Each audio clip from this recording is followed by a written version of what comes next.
Stanford University. All right, guys, welcome to Lecture 13, CS193P. We've got another guest lecturer today, so obviously it's going to be awesome and exciting and everything because, you know, Alex is here, so who's not going to celebrate, really? I mean, obviously. Anyway, today we're going to talk about Address Book, but before we get into that, just a couple of announcements. Paparazzi 3 is due tomorrow at 11:59, so, you know, feel free to get started on that tonight or tomorrow morning, whenever you get a chance. And Paparazzi 4 will be posted soon and is obviously due next Wednesday. No surprise there. It's the last assignment, the last part of the Paparazzi project. After that, we're going to be getting into all of the individual projects, which hopefully you've gotten started thinking about proposing. Proposals are also due tomorrow night. So if you haven't gotten those in yet, get us your proposals, and we'll get through them, check them out, and get back to you on how that's going. So due tomorrow night. Handout is on the website. If you still need an idea, we've said this a couple times, but we do have some folks from the campus community and other folks, like even outside campus, that have sent us ideas that they're hoping to have people work on. So if you're not really sure what it is you want to do or don't really have an idea, send us an email, let us know, and we can get you some of those proposals. And yeah, we'll be responding with feedback as soon as we get a chance to look through them. So with that, I'm going to give it over to Alex to talk about Address Book. Yeah. Hello. Good afternoon. So my name's Alex, and I'm going to talk to you about Address Book, the Address Book APIs today, as well as a little bit about Core Foundation. And we're going to start with a little demo about how to, oops, sorry, I went a little quick in the slides there. All right, we're going to actually start this whole Address Book thing with a demo. So I'm going to write a small application that includes Address Book. Excuse me. So this is essentially the very basic template that's all created from code. As you can see, this is the application delegate. And the application did finish launching. All it does right now is create a AB person view controller. That's a class provided by Address Book UI. And I'm going to go fairly quickly over all these, but I'll explain it to you in just a bit.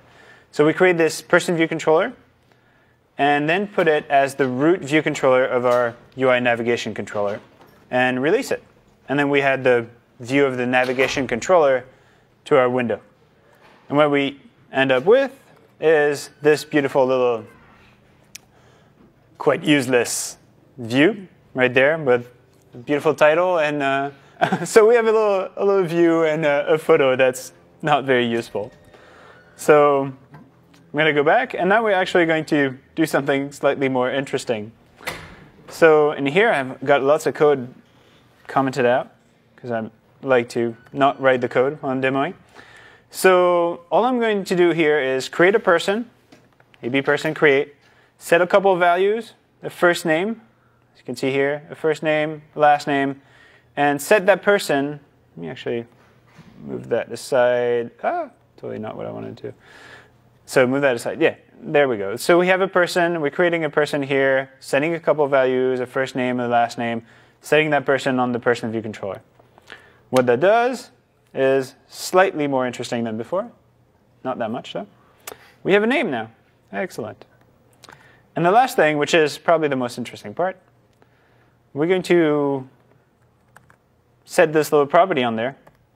The brackets are here just so I can collapse the code. Don't worry about them. And once we do that, we get just one little extra thing at the top, which is this edit button. So once we click the edit button, we have essentially the entire UI of Address Book in there. We can add photos. If we have photos, we can add a phone number, enter a phone number, pick labels, etc. So we can do the whole thing that pretty much Address Book provides here. Add emails, add other fields. As you can see, you have a fairly extensive UI by just flipping that one little switch there. So there we go. Most of Address Book right there in that one little class. All right, so that's the very, very quick demo. Again, we have maybe 15 lines of code, and we got half of the Address Book application in there. So that was a quick, easy way to put contacts in people and edit people information in your application. Again, we're just creating a person, setting a couple properties, adding this AB person view controller to our stack, and then we have this entire UI in there. So how does that work? We're going to see that in a minute. First, we're going to talk a little bit, do a little detour, and talk a bit about Core Foundation. You've heard about Foundation by now, and now we're going to talk about Core Foundation. What's the main difference? It's a lower level framework that's all in C. So no more Objective-C. Core Foundation is all C-based. It's fairly similar. You have a lot of the same classes and objects. When you have a NS dictionary in Foundation, you're going to find a very similar construct, the CF dictionary ref in Core Foundation. Similarly to Foundation, you have to retain and release. So use CF retain, where you would use the retain message, CF release, where you use the release message. Why are we talking about this? Well, address book is a C framework. The address book, the low-level address book framework, is all written in C and all based on Core Foundation. So it uses the Core Foundation types, CF string instead of NS string, CF array instead of NS array, etc. There's one little extra thing to remember. Typically in Foundation or in Objective-C in general, when you're creating an object, when instantiating a new object, you're going to call alloc init. And you're responsible then for releasing that object. The way this works in Core Foundation is any function that has create in its name, well, it returns a retained object. So you're going to be responsible for releasing it. One example that we did not see there is address book create, AB address book create, creates a retained object. AB person create that we did see in the little sample also creates a retained object. So that's the very basic of Foundation, of Core Foundation. In addition, there's a nifty little thing that Core Foundation provides, Core Foundation and Foundation provide, which is toll-free bridging. It's mostly free bridging. Which means that you can use a CF object, a Core Foundation object, and cast it to a Foundation object. So in this example, strings, arrays, dictionaries, you have a CF string in Core Foundation, an NS string in Foundation. You can actually use them interchangeably. One can be used where the other one would be used. So if you have a method that takes as an argument an NS string, and you just obtain a CF string for the address book framework, for example, you can cast the CF string ref to an NS string star and pass that along. We'll see a few examples of that a little later. Or right now. That was very quick. So in this case, for example, the first method is, the first function call is address book copy people with name. That returns a CF array, so an array that's in the Core Foundation world. And you can actually cast it easily, like we see in the log statement here. Cast it to an array and call messages on it. So CF array, NS array both know how to deal with the count message. Similarly, the same one, you have a CF array, you want a mutable copy of it, you can just cast it and call mutable copy on it. And then CF release. One thing you note here is that we're checking for null before calling CF release here.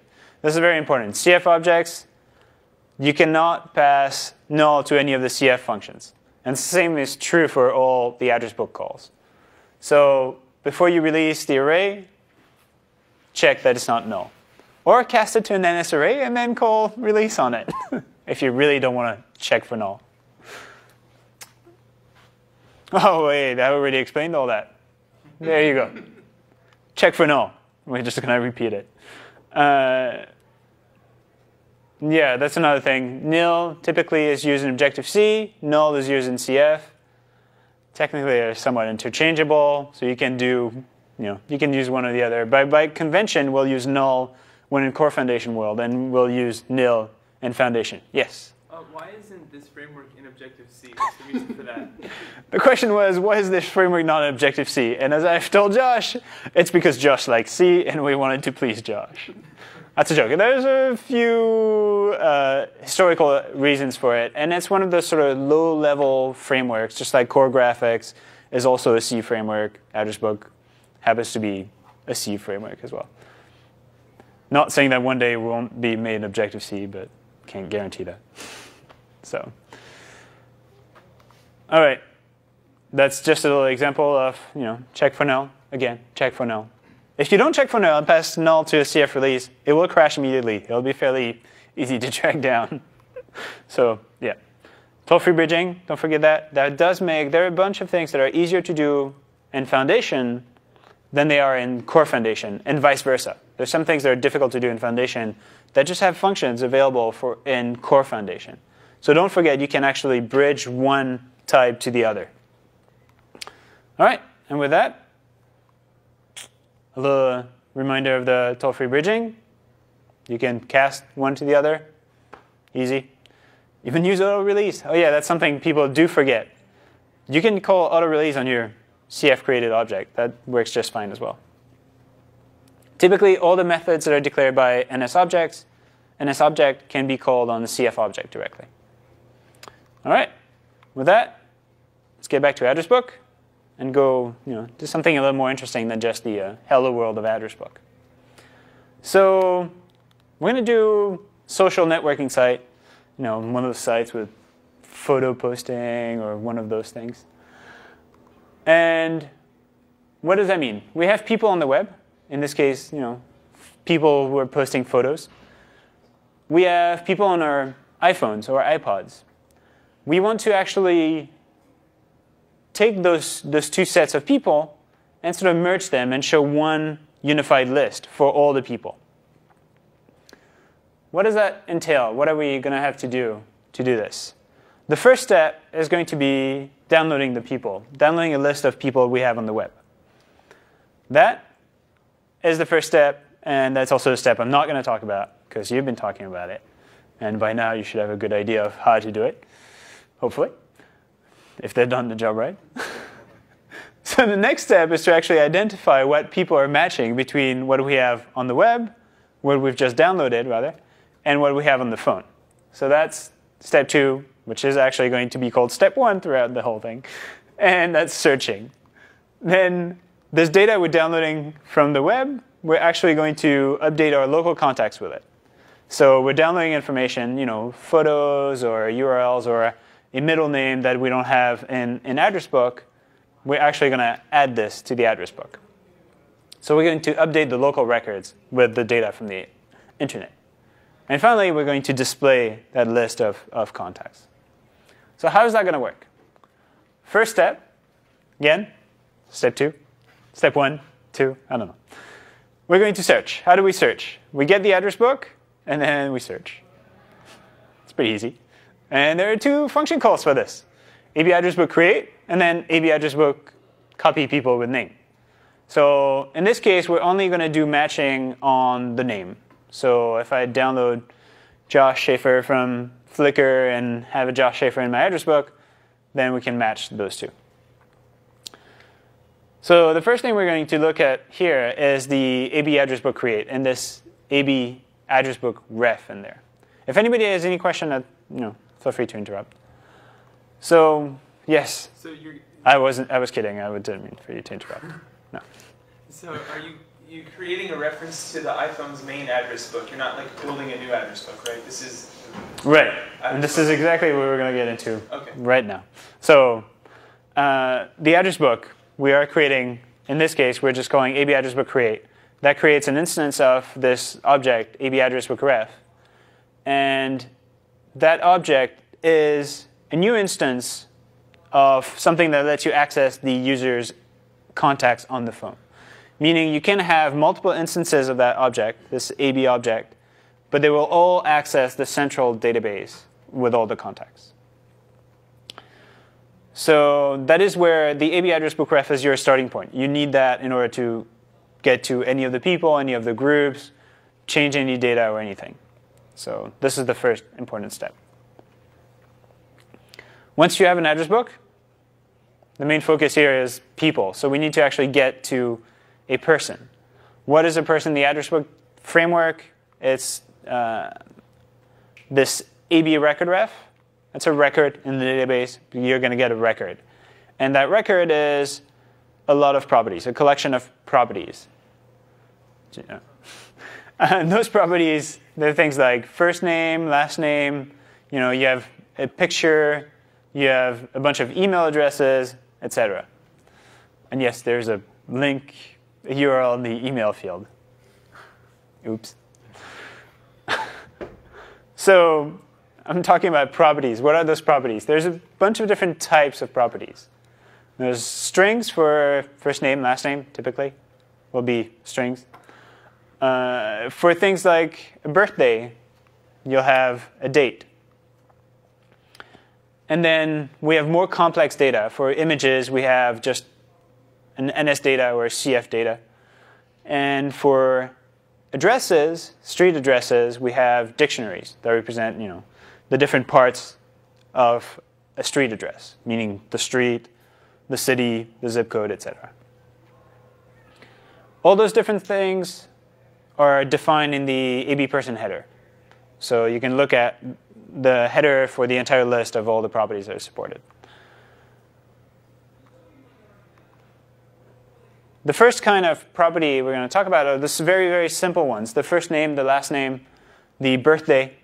All those things you typically only have one of, unless you have two birthdays somehow. But I don't know how that works. So again, all those things are core foundation types, meaning the first name is going to be a CF string, the birthday is going to be a CF date, and so on. To get at the values, AB record copy value, that looks like this. It takes a person as argument and the name of the property.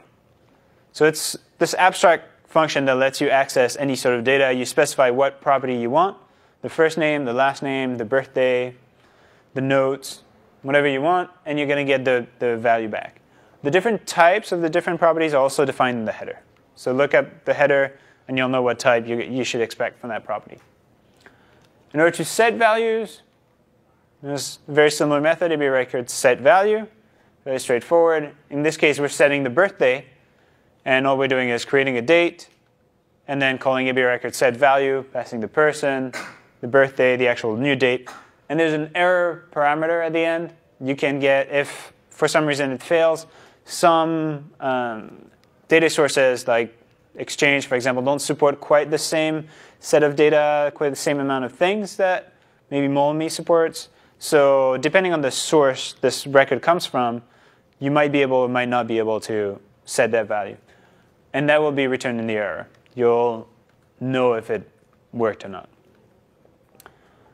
But in most cases, you don't necessarily need to worry about that too much. So that's get value, copy value, set value, and that's it. Then the more complicated properties are the multi-value properties. You have things like phone numbers or emails. Most people actually have more than one email address. If you're like Josh, you have a stack of 16 iPhones on your desk, you might have 16 phone numbers you need to remember. So this is an example. In this case, as you can see, we have an AB multi-value ref. That's this container for values. And we have two things associated with each entry in that AB multi-value ref. A label, so we can say iPhone number 1, number 2, number 3, number 4, number 16, and a value, which is typically going to be, in this case, the phone number. So the multi-value ref contains all those things and allows us to use AB record copy value to just get at that data. And take a look quickly at how that works. The AB multi-value ref, again, an object, it has a count. So you can query how many phone numbers, how many phones does Josh have. In this case, you've gotten the value with AB record copy value. You've got a multi-value ref. You get the count, tells you 16. And then you move on to actually get the values. How you get the value? Again, we're dealing with the multi-value we got from AB record copy value. So you get at the value by just calling AB multi-value copy value at index. Typically, you'll access the multi-value by index. So you'll run through all the different values and get run through the the different indices and get the different values. Again, fairly simple. You get a CF type ref. All those are also defined in the AB person header. Typically for a phone number, and for most multi-values, you'll get strings back. So in this case, the value is going to be a string for the actual phone number. Then there's a label. I mentioned that. You can actually assign a label to all the different values. You can say, it's my home phone, my cell phone, my fax machine, my car mobile, something, my pager, etc. So you can have a label. And it's very similar to the previous one. The label is always a string, and you get it through AB multi-value copy label at index. The last little bit that's interesting on the multi-value, I've mentioned we're mostly accessing them by index. There's also an identifier available. Typically, if the user adds or removes a value, a phone number, then all your indices are going to change in the multi-value. But the identifier is handy because it will not change. If I have 5 phone numbers and remove number 3, then they're still going to all the 4 that are left are going to maintain their identifiers. So in this case, the identifier actually is also an index, is also an integer. Type as if CF index. CF index is a type for integer. So be careful not to pass the identifier as the index and the index as the identifier. That's got to be the most frequent bug I get back from developers. They're like, oh, this doesn't work. Yes, the index, the identifier, these sometimes get mixed up. So most functions are using the index. So if you have an identifier, get the index for that identifier first. Through AB multi-value, get identifier and index. There's a parallel method or opposite method function that will get you, I'm going to get that right, that will get you the index of a particular identifier. You and I have a hard time with it. All right, so those are the basic functions on AB multi-value. And that's all we had to do for searching, how to get the data. And now we need to actually push that data. We download all the data from Flickr, Facebook, whichever social networking site you're using today. And we're going to update the records in the address book. How are we doing that? Well, the AB multi-value ref is actually immutable. It's just like the NS array. You can't add an object to a basic NS array. So the first thing we're going to have to do is mutate that value, make a mutable copy of it. Then we're going to add the value, the actual URL. Let's say we're downloaded. Set that multi-value back on the person. Once you've gotten a value from a person, you can do whatever to that value until you set it back on the person. That person hasn't been updated. It's another common mistake of, oh, I've changed everything, even saved the address book, nothing's happened. If you don't set it back and push it back to the person, nothing's going to happen. So once we've set it, save the address book. The code looks something like this. It's not too complicated. We've got the URLs from a person. So through AB record copy value, we have an AB multi-value ref. We're going to mutate it by calling AB multi-value create mutable copy. At that point, we have an AB mutable multi-value ref. That one can be modified. And all we need to do is add the value and label. So AB multi-value, add value and label. We're putting a new multi-value. We're passing the multi-value and the new value and the label. For the people who are keeping close attention to this is a C string that's being passed. That if you copy and paste that, that's not going to work. But missing a little @ sign from the different strings to make them NS strings rather than C strings. I guess I should try to compile this someday. The next thing, once you got that, you set the value back on the person, and finally you save. AB address book save. Can also return to you an error if something bad happened. All right, so that's pretty much all we need for updating. What's social? Is that just the name of the URL? Social. What is social in the AB multi-value add value and label? It's the label part of the thing. We're just calling it social. It's any label you want. And there are a number of predefined labels in the AB person header as well. Things like home, work, etc. But in this case, you can put whatever value you want in there. Any other question? All right. So that was step 2. It's pretty much done. And step 3 is displaying. How are we going to display all this data we got from the address book as well as from the internet, our little social networking site? There are a few steps to displaying it. Hopefully, we want to put them in the right order. We have this list of people. We want to sort through them. That would probably be good. Rather than some random order, we downloaded them from the web service. We want to display something meaningful, the name to the user. That would be good. Probably first name, last name, the way they like it. And then we actually want to put them in a table view and draw something on the screen. So how do we do this? The first thing, sorting. As I found out, it's a lot more complicated than I thought it was at first. All sorts of languages have interesting rules for sorting people and names. So don't worry about it too much. We'll do it for you. We have a nice little function in the address book framework that does most of it. AB person compare people by name will actually do most of the sorting. Take 2 people, figure out their first name, their last name, their middle name, their prefix, if it's a company rather than a person, etc., and sort them accordingly. The only other thing you need to worry about is the AB person get sort ordering. That's actually the user's preference for the order in which they want people to show up, whether they should be sorted alphabetically by last name or first name, for example.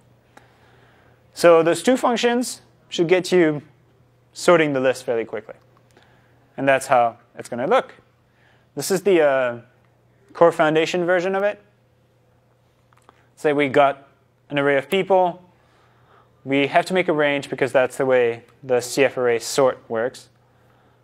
And then we get the sort ordering and call CF array sort values. We pass the array. That has to be mutable at that point. Otherwise, nothing's going to happen. Pass the range of people we want to sort in that array. And then the function that we're going to use to sort that array. So you can just pass the function that's provided by address book. And the last argument is actually important. It's defined to be the sort ordering in our case. For that function, the AB person compare people by name is expecting the context, so that last void star at the end, to actually be the sort ordering. So don't forget that one. And for those who are going to find out they're allergic to C, unlike Josh, there's an Objective-C version, which actually is significantly simpler but hides a little typecasting that needs to happen that you'll probably find out about if you try to use it.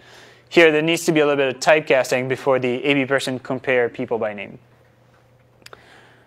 And that will be in the sample code, actually. So again, you have a mutable array. You can just call sort using function. The same context needs to be passed in. All right, and that's all we need to do for sorting. The next one is getting the name. How do you get the name from a record? Again, it sounds as simple as, take the first name, the last name, put them together with space. And every now and then it's a little more complicated. You need to figure out if it's a company, if it's got a prefix, suffix, etc. How the user prefers to see their names, if it's last name first name last. I think there's a difference between those 2. Yes? So in the last slide, why did you have sort ordering typecasted as a word star? So on the previous slide, this one, builds. CF array sort values actually takes a void star context at the end. And that context is passed to the sorting function. And in this case, the AB person compare people by name function expects that context to be the sort ordering. So you can change it. It doesn't have to use the default one, the system one. But in order to change it, you need to pass it in. Normally, something like sort ordering would be a constant, right? The sort ordering is an integer. The question was normally the sort ordering would be a constant. And it is. It is defined as a constant. And when you get it from using AB person get sort ordering, you do get this AB person ordering type back, which is an integer. And there are 3 values defined, I think. None, first, and last, or something. So it is an integer you're passing in. The casting is just to make the CF array like happy, right? I mean, you're not actually hoping to treat that as a void slip. Right, like just said, the casting is just to make this whole thing compile and CF array sort values happy. We're not treating it as a pointer to anything. All right. Good. All right. So again, getting the name, as I explained, we actually have a function for that, AB record copy composite name, and it looks like this. You get a CF string out of it. And again, if you don't like C, you can just do exactly the same thing and cast it to an Objective-C type and then a string. And then you do something with the name, like display it. And we're actually going to take a look at that. So this is the previous application. We're going to do this. A cheat sheet at the bottom. So right now, all we have is pretty much the bare bones app that has a table view in it. It's called My Friends. It's kind of sad. So I'm going to add some friends. I'm going to make up some friends. So I have already written a couple of classes in here. There's the usual app delegate that doesn't do much except instantiate the social people table view controller. And then there's the social people table view controller, subclass of UI table view controller. I'm just going to keep playing with the size of everything in there. So it has an address book, it has this magical web service class that I wrote. It's quite fancy. And no, you will not find any answers to any of the exercises because it only hard codes everything.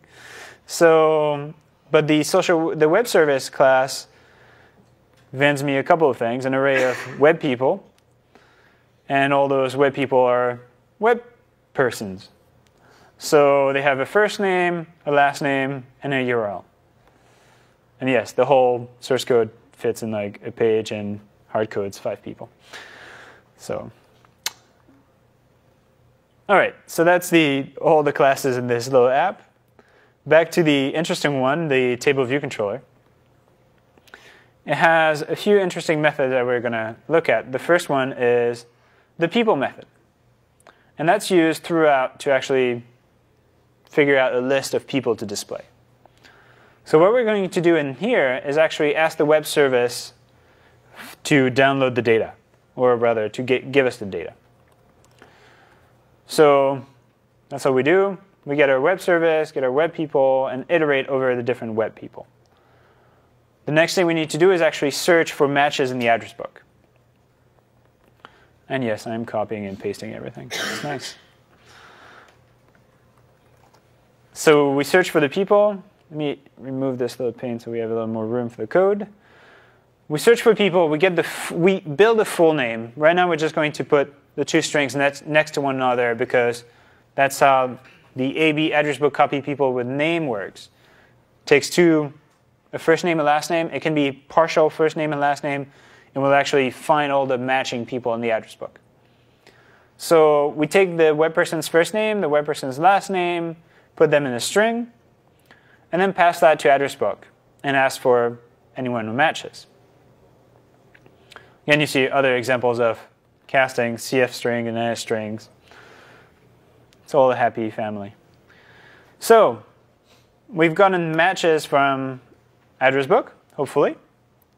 And we're going to go ahead and do something with those matches. There we go. So if we have gotten any matches, we're going to count those matches and take the first one. We're going to skip over the whole, oh, I have 4 people called John Smith thing. We're not going to do that. So just going to avoid the whole problem, get the first one, and be done. And eventually, what we want to do is add them to this people object that we're going to return and display. So that's all good. We've searched, we've found, hopefully, and we've matched those people and added them to our array. Array. The next step is to update. So in order to update, if we have a person, we need to get the URLs. Again, our little web service only gives us a URL. We want to push that URL into the local context. So we're going to get the URL from the existing person, then mutate that URL, make a mutable copy of that multi-value. So we copy the person, the URL. If we have URLs, we're going to make a mutable copy, then release it. We can release the original URLs because we don't need them anymore. And yes, the indentation is a little wacky at the moment. I'm going to fix that in just a second. Yes. And if we don't have any URLs on that person, meaning there are no existing URLs on that person, we're going to just create a mutable multi-value ref that's going to contain strings. That's so that we can store the new URL. And the last thing we're going to do in here is add the value to that mutable URLs multi-value. So we get the web person's URL string, give it a label. Again, that can be any label you want. In this case, we'll stick to social for now. And that was a comment that wasn't supposed to be pasted in here. And we're going to set that multi-value back on the person. Once we're done with that, we can release the mutable URLs multi-value. With that, the third step in our display was to actually sort the people. Or was it the first step in our display? It was the first step in our display. So we're going to sort those people. This is a tricky one. I need to figure out where to put it. It's after we've iterated over all the people, although the web people. I'm actually going to collapse this whole iteration. Then we're going to sort. This is a little typecasting I was talking about. Yeah, so you can just copy and paste that. The type that sort using the Objective-C sort using function is expecting is a function that returns an S integer and takes ID void star, which is actually exactly the same as what this function is, but the compiler gets in the way. So the context, again, every person gets sort ordering.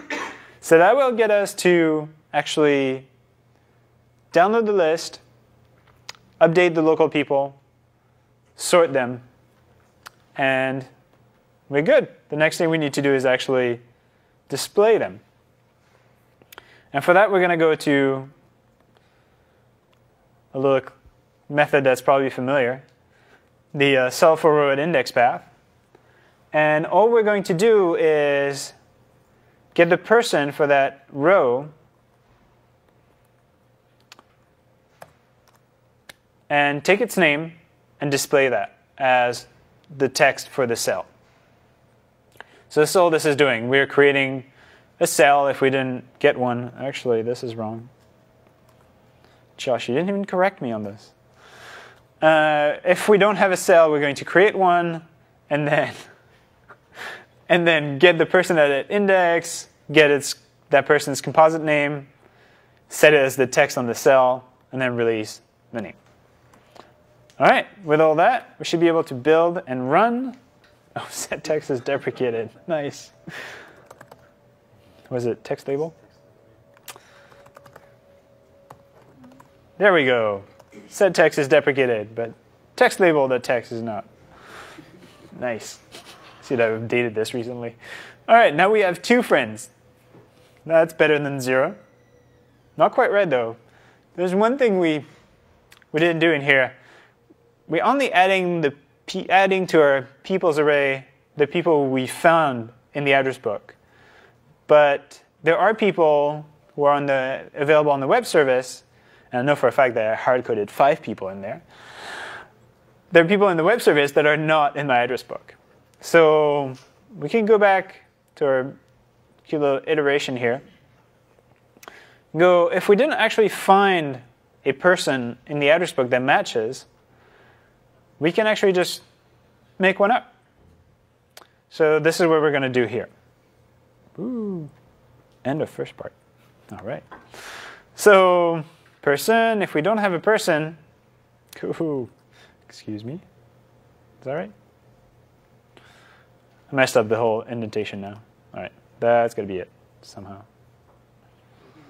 I think I might have an extra bracket somewhere. We'll see if that compiles. So if we don't have the person, can I collapse this? Oh, yes. If we don't have the person, meaning we didn't find that person in the address book, we're going to create it, set a value, the first, the last name that we get from the web service, create a mutable copy, add the value and label, set the value, essentially do the same thing. And now we have a person, so we can add that person to the array. And thinking I might have missed something here. Yes, I didn't misplace this statement. Oops. Excuse me while I fix my code. There we go. That should be it. Now when we run, we should have the 5 people I was expecting. So 2 of them are in the address book. 3 of them are not actually in the address book. All right. So that's a little demo. Any questions? So, do these people actually get added to the address book? So the question was, do these people that we were just creating get added to the address book? No. There's a function to add a person to the address book. Unless you add that person to the address book, it's not going to be added to the user's address book. But it's a handy way to actually deal with people, objects, without necessarily having to add them to a database. So you can still do everything exactly the same way. Your code, whether the person is in the address book or is not in the address book, your code is exactly the same because you're still dealing with people. So with the same people reference, person reference. So what does that address book save function do? You did call it, right, at the end? Yes. So the address book save, the question was, what does the address book save function do? Actually, I'm pretty sure I don't call it anywhere here, because I didn't want to destroy my local database. Because that would prevent me from doing the demo more than once. But if you wanted to commit those changes to the address book, and I'm talking about all the AB records set value and all those things, when we added the URL and all those, you would have to call AB address book save. So there we go. All right. So that was the little demo. Again, we're searching for the people, updating the local people, and then displaying them. That's pretty good, but that's not a very exciting list. It would be nice to actually be able to show the details of all those people. So you've probably seen those nice little blue chevrons in there, and actually show all the data, and including the data from the local address book and the data that was merged in. So we can actually just add that. In order to add that, we're going to go back to this class I mentioned at the very beginning, the AB person view controller. It's got 3 properties that are interesting. In this case, the displayed person, what person to actually show. The displayed properties, you can decide that you only want to show phone numbers and email addresses for some reason. Or you can just show them all and not worry about it. And whether to allow editing. That's what gives you the little edit button. You can let the user change everything after that. So that's one thing for the people who are in your address book. For the people who are not in your address book, probably be nice to actually allow the user to add them to your address book. So how do we do that? Well, you have those 2 little buttons that you've probably seen in the recent phone calls. If it's a phone number that you don't have, that kind of thing, or an email, you're receiving an email, you can view that email address, and then you can add that person to your address book. With those 2 little buttons, create new contact or add to an existing contact. How do we do this? We have another view controller available that's very, very similar to the person view controller. And it's the unknown person view controller. Again, display person, and one extra flag allows adding to address book, and a delegate method, because you need to hear when that person is actually added. The delegate just tells you this contact was actually added to the address book, and this is the DAB record ref, the person you're getting back. And it could be the same person you originally had. It could be a different one in the case where the information you gave it was actually added to an existing contact. So you might actually get a completely different person from the one you set as the displayed person on the view controller. I'm actually going to show you that very quickly, because it's a lot more exciting, as far as address book goes. So what are we going to do here? We're going to add an accessory view. Let me collapse a few of these. We don't need the people method anymore. And we're going to add an accessory view on our UI table view. How many of those methods are going to be deprecated? All right. When we run this, all we're going to get is the same list with little accessory views that don't do anything. So I'm going to go back and make those. Whoa. Nice. OK. All right. So is that going to work? So if you're developing for iPhone 2.0, this will be better. So hopefully this still works. In order to, when the button is tapped, we're going to get a callback and a big red log in the console. And all we want to do is get that person and present a person view controller for it. So we're going to get a callback with an index path.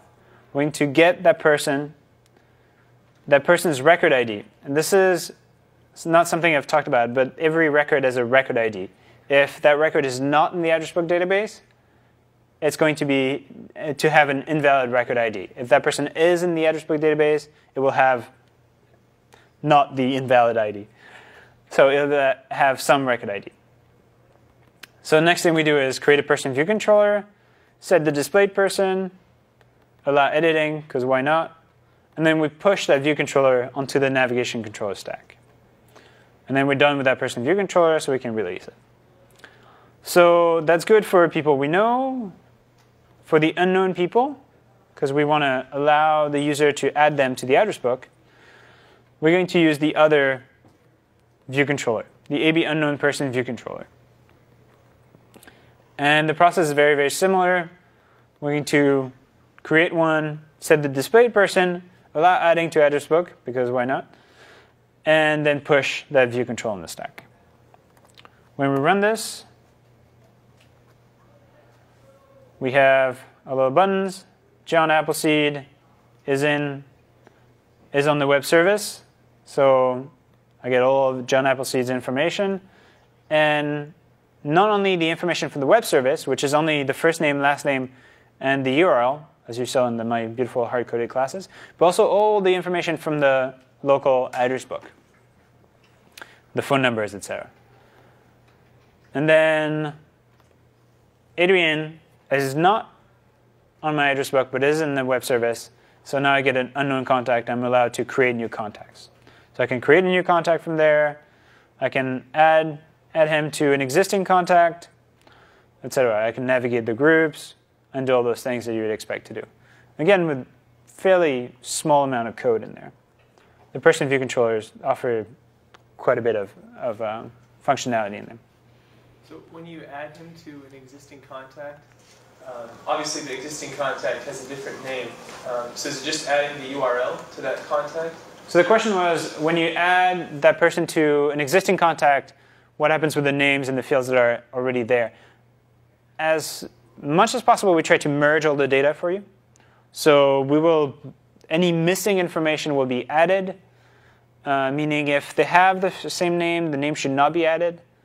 But if one has an image, the other one doesn't, the image should be added, etc. So we'll add, it's an additive merge. We'll add all the information we can to that record. Does that answer your question? The name that was already in your address book won't change? The name that was in my address book will not change. Okay. That's correct. In this case, we're matching on names, so all the names matched to start with. All right. That's showing the people. You can display existing people with the AB person view controller when you need to be able to let the user add to their address book AB unknown person view controller.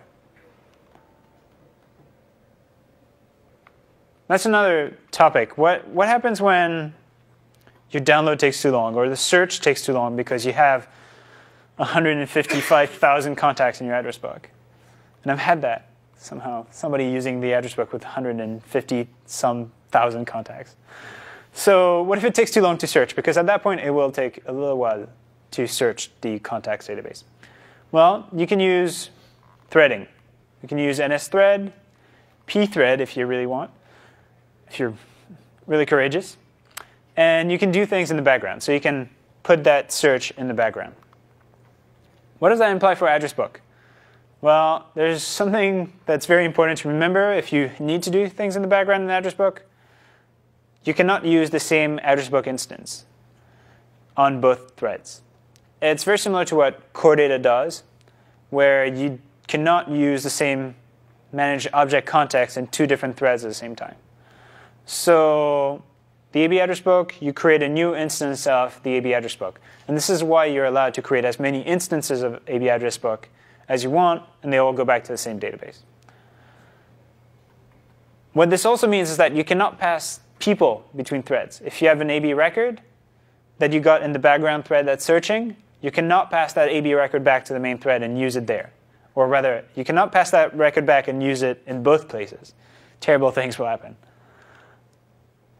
And so what you can actually pass is the name, for example. If you're just looking for a name, if you're looking for email addresses, you can pass those email addresses back. The other thing is, if you need the whole record, pass the record ID back and get that person from your main thread address book using its record ID. All right. So any questions on the threading? No? All right. Some other use of the address book framework you can do is actually adding people to an existing app.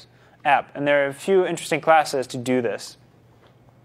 I'm going to do a very, very quick demo of this. You can actually pick a person and say, send an email. You have an app that's doing cool things, editing images or doing cool things, and you want to email that person and tell them about it. So how are you going to do this? In this case, we're going to do a little quick demo, create an email button, pick a person, and then send an email to that person. How is that going to work? Well, for picking people, we have another view controller, the AB People Picker Navigation Controller. What's going to happen is when the user presses on Send Email, we're going to bring up that people picker, we're going to pick a person, and then we're going to send the email. How does that work?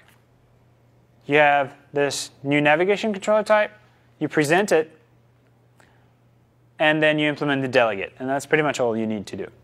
The delegate has 3 callbacks: the cancellation, the selection of a person, and the selection of a particular value. Here's a little bit of code for it that's already written. I'm going to show you in 6 seconds. All right, so this is the old demo and the new demo. All right, so we have essentially a very basic app with our little people picker demo app delegate thing and a little root view controller. The root view controller has just a button. It's actually all made in IB. You can download the sample code and take a look if you want. And what it does is implement the people picker delegate callbacks. The should continue after selecting person, and the should continue after selecting person property identifier. That's what happens when you click on a particular email address. I'm not going to go into details of what it does here, but essentially, when the user selects a person, you're going to get that callback. What you really want to do is don't ask the user to continue if that particular person that was selected only has a single email address. You don't really need to show that single email address and go on. So what we're doing here is if we have emails for that person and there's only one email for that person, we're going to go ahead and send the email immediately. Otherwise, we're going to go, OK, we're not done, so you should continue. And this is what this delegate callback is asking. Should we continue after selecting a person? That means if you select the person, should the picker actually display that person? If you say no, that means the picker will just stay there. And at that point, you need to dismiss that picker. So let's say that person has 2 email addresses. We actually say yes, continue. Then when the user actually picks an individual email address, we're going to get this other callback. Should continue after selecting lots of things. And here, in all cases, we're going to dismiss. If we had a person and everything, we're going to get the email address and send the email. And say no. It's very important they say no at that point, because otherwise, AddressBook will do whatever the default action is. If you're picking an email, that person will get called. Oops, sorry, if you're picking a phone number, that person will get called. So you probably don't want to do that. The should continue after selecting the person property identifier will go on to the default action. All right, and this looks like exactly what I had in the slides. So you go, send an email. When I click there, you're going to get the callback. Oh, do we need to actually do something? John Appleseed only has 1 email. In this case, the do send email doesn't actually send the email because we don't have an email client in the simulator. So it's not very helpful. But if I pick somebody who has 2 email addresses, despite the fact they don't look like email addresses, then we're going to get the next view. Then you can pick the actual email address, copy it, and we're actually going to give you the second callback, and you can send the email. So does Kate have phone number data there, and how is that hidden? So that's an excellent question. The question was, does Kate have phone number data in there, and how is that hidden? When we present the people picker, this is here. We're creating that people picker, setting ourselves as the delegate, and then setting the displayed properties. And that's the important bit. Here, we're only interested in email properties. So we're saying the only property I want you to display is the emails, and that's all. Excuse me. That is all that will get displayed. I totally forgot that. All right. Any other questions? Excuse me. All right. So that was a little demo how to use the picker and actually send an email to friends. Don't spam all your friends, though. So again, just create the people picker navigation controller. Yes? What do you mean when you said that there's no email simulator on the simulator? What do you mean by that? I'm sorry? I didn't. You said something like you don't have an email thing on the simulator. There's no mail client. Oh, yeah, sorry. The question was, what did I mean when I said there was no email on the simulator? There's no email client. The mail app isn't available on the simulator, so I can't actually go through the process of sending the email, just for the demo purposes. It would actually work on the device. If you take that sample code and put it on a phone, it will actually bring up mail and have an email. But it just doesn't work in the simulator. That's why it dismissed and did nothing. So again, the people picker, the 3 delegate callbacks, and then you're good to go. Last thing I'm going to talk about very briefly is when you want to store people for later, to restore data later. Wow. It's a sign I should stop talking. The only thing you can really hold on to for storing people is the record identifier. I mentioned it briefly in one of the demos. You can get that record identifier, serialize, deserialize, and then look it up in address book. What this looks like, you get the record ID from the person, put in an S number, serialize that S number by putting in your prefs or something. Then you deserialize it, you get the number from the prefs, potentially. You get the person ID as an integer, and then you use this function, AB address book get person record ID, to retrieve the record. That person could have changed, or that database could have changed. So check before you're actually trying to display that person. This record ID might not correspond to any person at that point. Excuse me. So again, check that it's not null before you actually do anything with it. The last thing is, if the database changes while you're actually running, if you want to update your UI, you can register for callbacks and get notified when something happens and some other process changes the address book. If there's a sync in the background, there's a push from MobileMe, and the address book, a new contact is added, you can be notified of that. And this is how you register for a callback. Maybe address book register external change callback. Something to do with it, you could refresh your list of people, for example. Make sure that you actually have the most up-to-date UI. And if somebody added a contact to their phone, they want to see that. So you can reload the data. There's a little thing in there, AB address book revert. By default, when you get the change callback, nothing will happen in the address book. You have to call AB address book revert in order to get that new data loaded. That also means you will lose, AB address book revert will lose any changes you've made so far in your app. So make sure, make sure you're only calling this if you've saved all your changes. Right. You can either revert or ignore the changes. If you have changes in progress, you probably don't want to revert. If you don't have anything important that you need to save, then revert. Threading and change callbacks, I mentioned that you can have multiple address book instances. It works the same way as another process. You will also get change callbacks when something changes in other address book. And that was it. So again, the address book framework, look through the headers. It's all C, but it's not that different from Objective-C, I promise. And you can toll-free bridge a lot of the classes. And the view controllers for presenting people. There are 4 different view controllers in the address book. One I didn't mention at all, which is the new person view controller. That also has slightly different behaviors. It's typically for presenting, when you're creating a new contact. And it has a cancel and a save button. And behaves in slightly different ways. There's the regular person view controller, the unknown person view controller, and the people picker. So all those are slightly different use cases. Any questions? It's too late for questions, isn't it?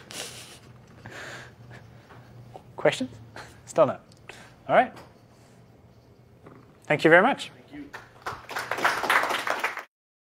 For more, please visit us at stanford.edu.